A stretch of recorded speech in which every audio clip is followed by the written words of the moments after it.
예루살렘 성전에서 예수님을 믿으라고 설교했던 베드로는 성전 경찰대에 묶여 차가운 유치장에서 밤을 보냈고 다음날 권세자들 앞으로 끌려가서 신문을 받았습니다.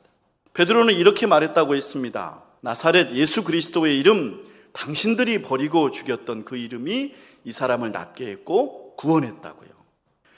그들의 서슬퍼런 경고, 오늘 한 번은 봐주겠지만 앞으로는 절대로 예수님의 이름을 말하지 말라고 경고를 받고 풀려난 것입니다.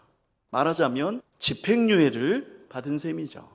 어제까지는 별탈 없이 예수님의 이름을 말했지만 오늘부터는 예수님의 이름을 말하면 안 된다는 명령을 그들 등에 지고 나온 거죠.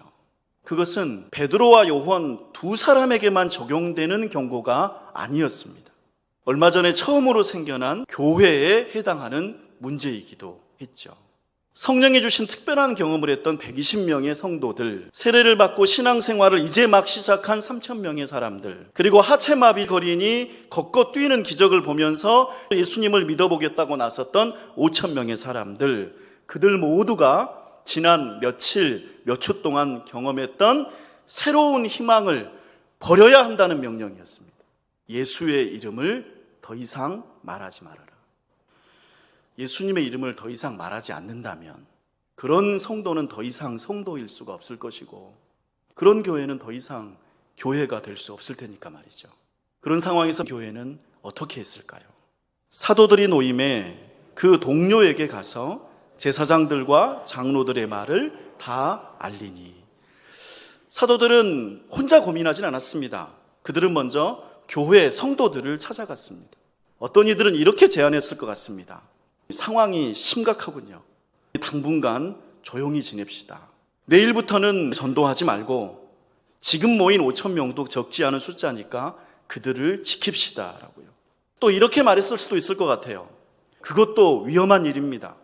일단 5,000명을 해산시켜야 합니다. 그리고 다음을 기약합시다. 그러나 그때 베드로와 성도들은 다른 결정을 내립니다. 그들이 듣고 한 마음으로 하나님께 소리를 높여 이르되 대주제여 천지와 바다와 그 가운데 만물을 지은 이시여. 그들은 한 마음으로 하나님께 기도합니다. 하나님을 이렇게 부릅니다. 대주제여. 이 이름에 그들의 마음이 고스란히 담겨 있는데요. 이 대주제라는 칭호, 유대인도 흔하게 부르는 칭호가 아닙니다. 하나님에 관한 아주 오래된 이름입니다. 번역하자면 절대군주 정도입니다. 아무도 반대할 수 없는 무제한의 권력을 행사하는 통치자를 부르는 말이 대주제입니다. 교회와 신앙이 당면한 강력한 위협 앞에서 하나님을 이렇게 불렀습니다. 아무리 제사장들의 권력이 막강하고 치명적이라고 하더라도 우리가 믿고 의지하는 하나님을 그들은 이길 수 없다. 하나님이야말로 완전한 주권자시라는 믿음을 이 이름에 담은 것입니다. 주여 이제도 그들의 위협함을 굽어보시옵고 또 종들로 하여금 담대히 하나님의 말씀을 전하게 하여 주시오며 우리가 아무리 믿음이 강하다고 해도 모든 위협을 피해갈 수도 없습니다. 우리 신앙심이 어떠하든 위협은 위협이죠. 베드로와 성도들도 그래서 기도합니다. 주님, 그들이 우리를 위협합니다. 주여 그들의 위협함을 굽어보시옵고 그들은 이렇게 말한 셈입니다. 우리에게 닥친 위협을 우리가 피해갈 수도 있습니다. 그러나 주님, 우리는 피하지 않기로 했습니다. 우리는 계속해서 예수님의 이름을 말하겠습니다. 그러니 대주제이신 주님께서 우리가 당하는 위협을 굽어보시옵소서. 굽어보시라는 것, 그것은 자신들이 당한 위협을 주님께 맡기는 것입니다.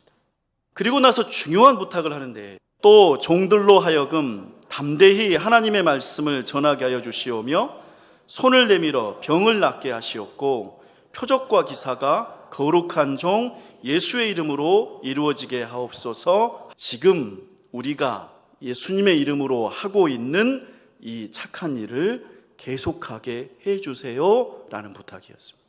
존귀한 성도 여러분, 왜 예수님의 이름은 우리 사회에서 들리지 않을까요?